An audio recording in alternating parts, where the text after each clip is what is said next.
Hello everyone, Boguski Acres here. I just thought I'd take you along for a walk out to the Bale Graze today. We will just check. I don't think we have to move wire today, but we'll just check on the cows, see how they're doing. So you can come on along.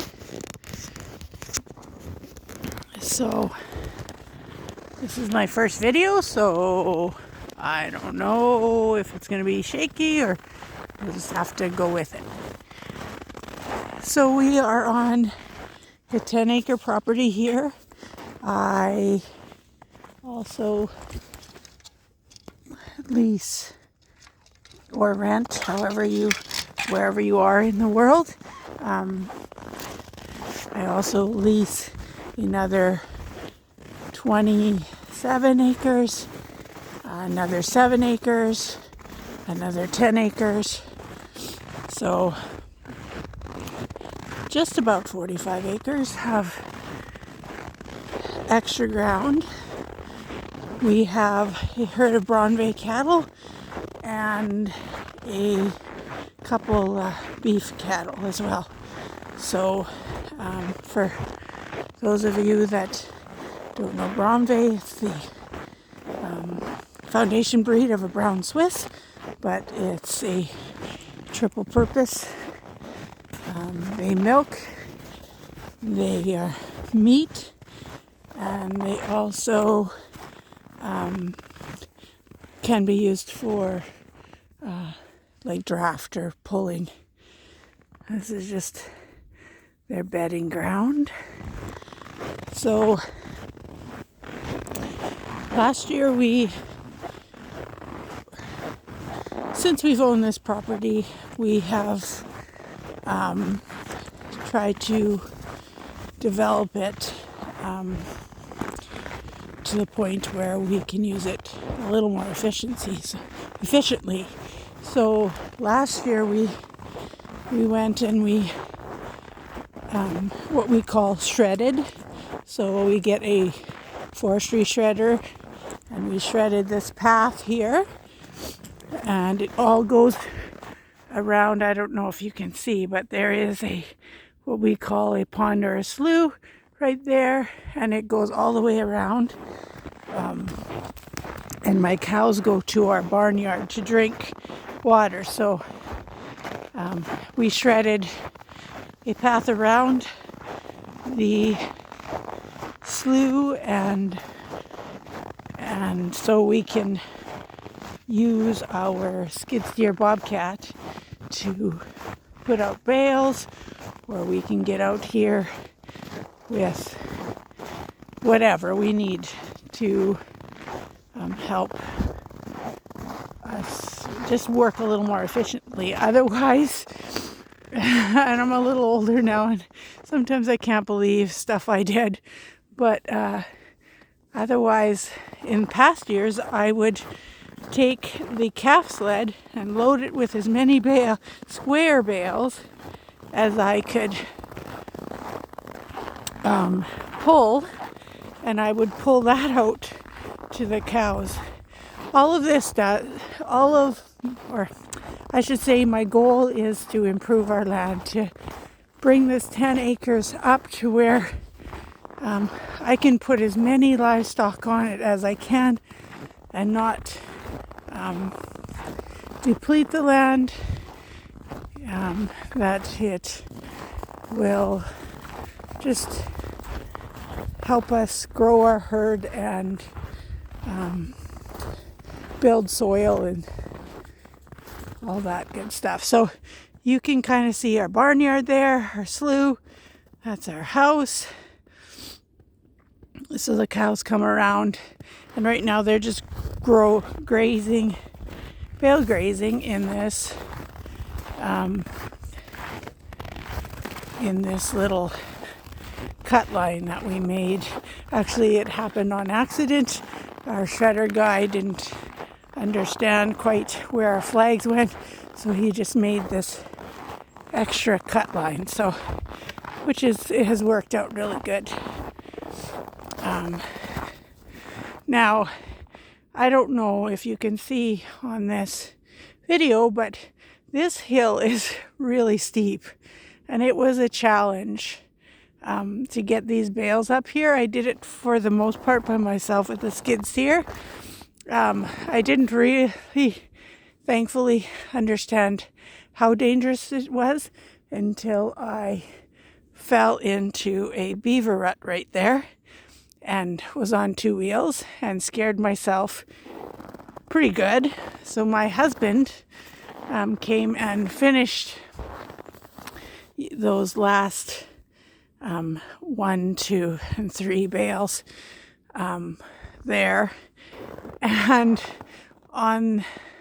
it was kind of dusk, and on that bale right there, he placed it and unknowingly was in a bit of a dip when he let it go, and he just about turtled backwards.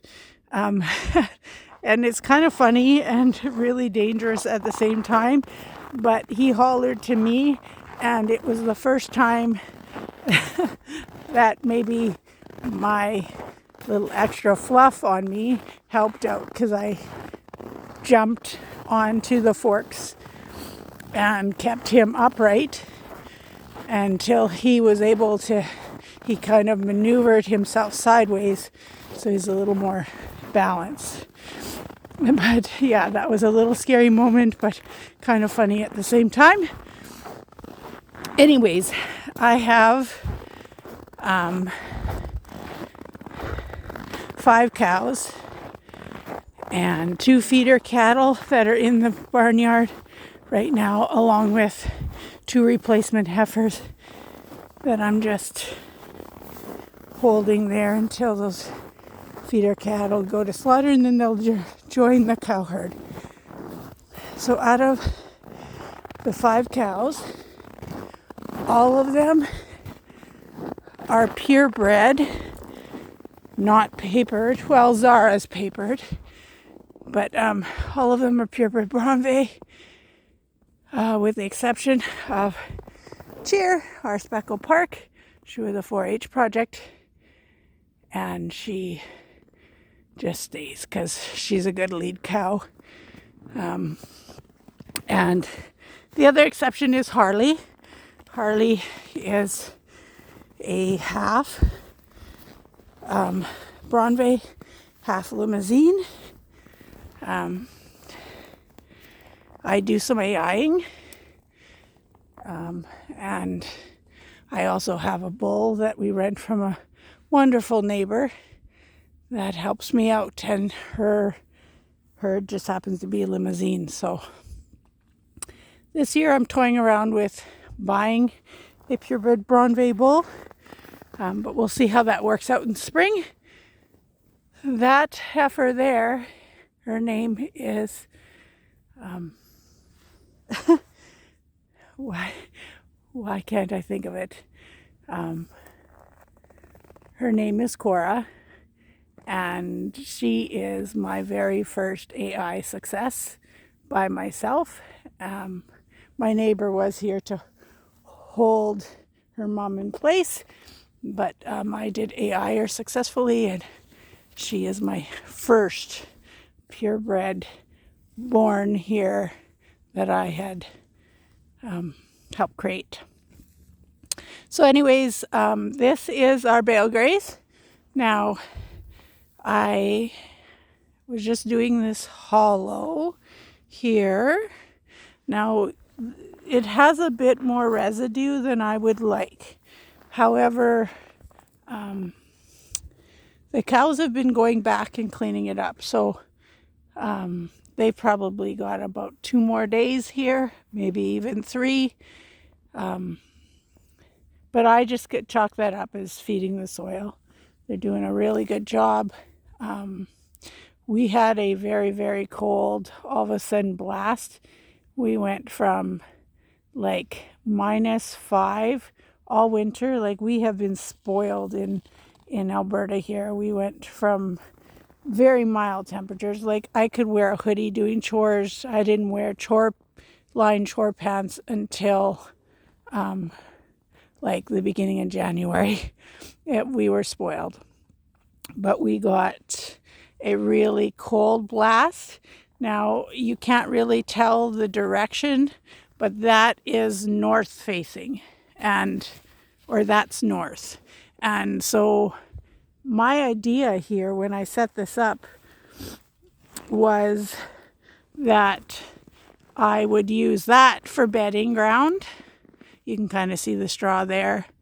And this we would bale graze first because I thought it would be protection for them on really rough, cold days. But it turns out that hill is not big enough. The wind would come down. So, anyways,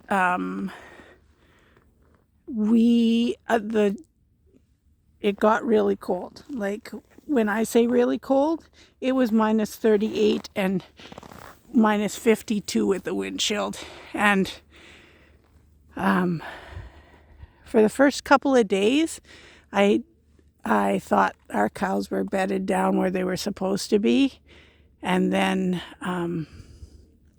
where I walked getting here, you could see the bedding ground over there. I didn't have that. I found them bedded down underneath spruce trees way over there. One night when it was like, I don't know, it was way past minus 38. And they were bedded down under spruce trees, and I was just sick. So it was too late to do anything. Cows are smart. They know where to go to keep themselves warm. So I just left them that night, and then in the morning I came and unrolled that bale in that spot. I gave them some square hay bales that day so they could just hang out there and stay out of the wind. And then I'm not one for grading my cattle, especially the cows. The feeders and stuff, it's just, we do that. But the cows, if they get any supplement, it's usually alfalfa pellet, especially when I'm milking. That's all I give is alfalfa. But that week of minus 30, minus 40, minus 50, I did call them in when they came in for water, and I gave them a little bit of grain and alfalfa pellets just to get them through, just to keep their energy, just to keep them warm. They were pretty cold. They're pretty hardy breed, but when you go from minus 5, minus 10 to minus 40, 30 overnight, it's an adjustment. So I had some cows, especially my milk cow, would come in, and my milk cow is right in front of us, right there. She is a purebred Bronve, and I milked her after I weaned, and she's fantastic milk cow, fantastic cream giver. But anyways, she came in and she was humped up and she was shivering. Like, you could tell she didn't even want to drink water because she knew it was going to get her colder. So, but you know what? In about 3 days of just giving them a little bit of grain and giving them a bit of sustenance out of that wind, they snap back and it's like nothing happened. Today is probably, I don't know, the temperature says minus 18. With the wind chill, it's probably minus 22 or something. And they are more than happy to graze this hillside. Yeah, and they look pretty good. They look pretty good. But yeah, that was a pretty big cold snap. So how I do this is last fall, and that was the first time I ever was able to, hi Blossom, how are you? How are you? That was the first time I was able to actually fully 100% set up my my bale graze for the winter. Usually I am working a day job, and but that came to an end in 2022, and so I had all of 2023 to focus on our farm, and quite proud of what my husband and I have accomplished here. We expanded quite a bit, and that's for another subject. I'll tell you what other little enterprises. Hi, Cheer. What other enterprises we have on our farm. But it keeps me busy. Anyways, the fall, with me being home, allowed me to set up this bale graze the way I wanted. I wanted to graze this hill. I've improved it quite a bit. It used to be just 100% sand and mostly bare soil, but and moss and brambles. So I have already bale grazed once in the last 5 years, and we can walk down that way on the way home, but along there.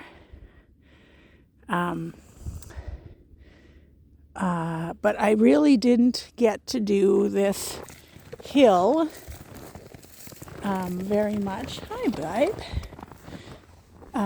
I really didn't get to do this hill very much, just because it wasn't mulched as well. I maybe wasn't as confident with the skid steer,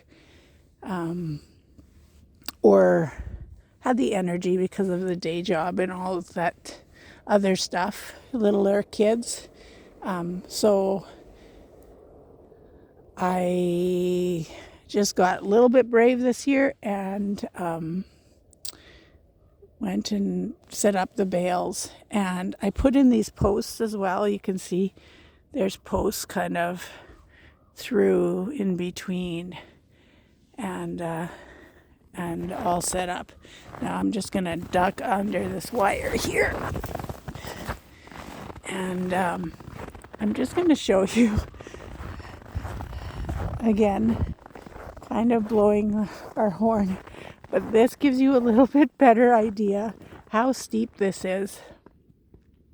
This is super steep, and God is good, because I'm not sure how I got these guys up here without having a major wreck. This will probably not happen again, because we both realize how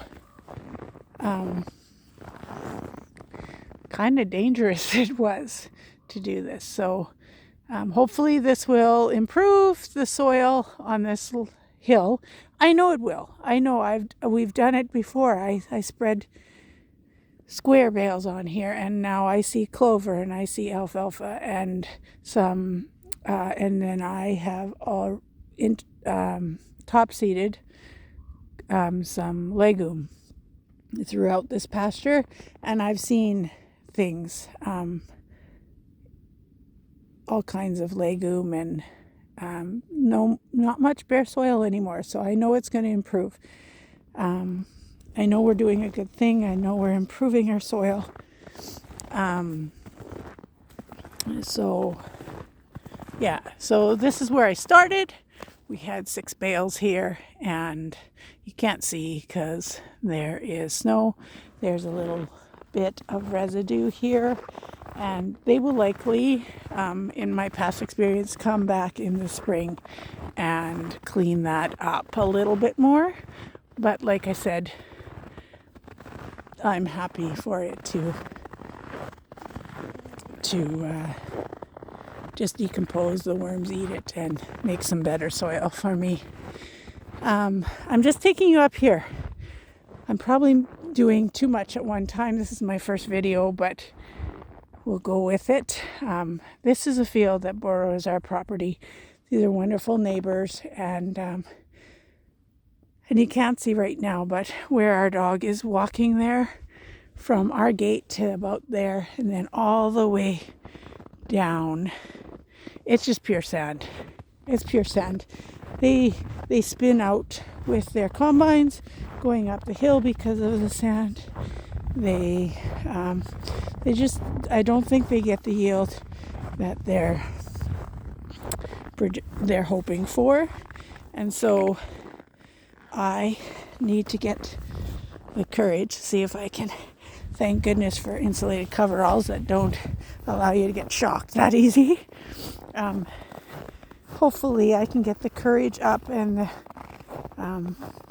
support from our local ALUS, Alice, to present to those farmers a plan to improve their soil, to allow me to graze a little bit there, and see if we can stay upright here, and to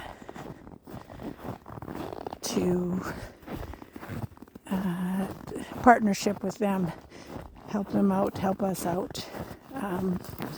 There's another lease piece of land that is very much rocky, sandy, and hilly, and that I would like to improve by bale grazing next winter by leaving my cows over there until calving time. So anyways, this is 21 minutes long already. I didn't anticipate that. I thought I'd only do like a short video. I gave you a little bit about everything. Probably not enough information. You probably have lots of questions, which I hope I will answer either in the comments or in other videos. But for now, I'm going to let you go. That was the glimpse of Bogutsky Acres bale grazing and small farm. And we will catch you on another video. Have a good day.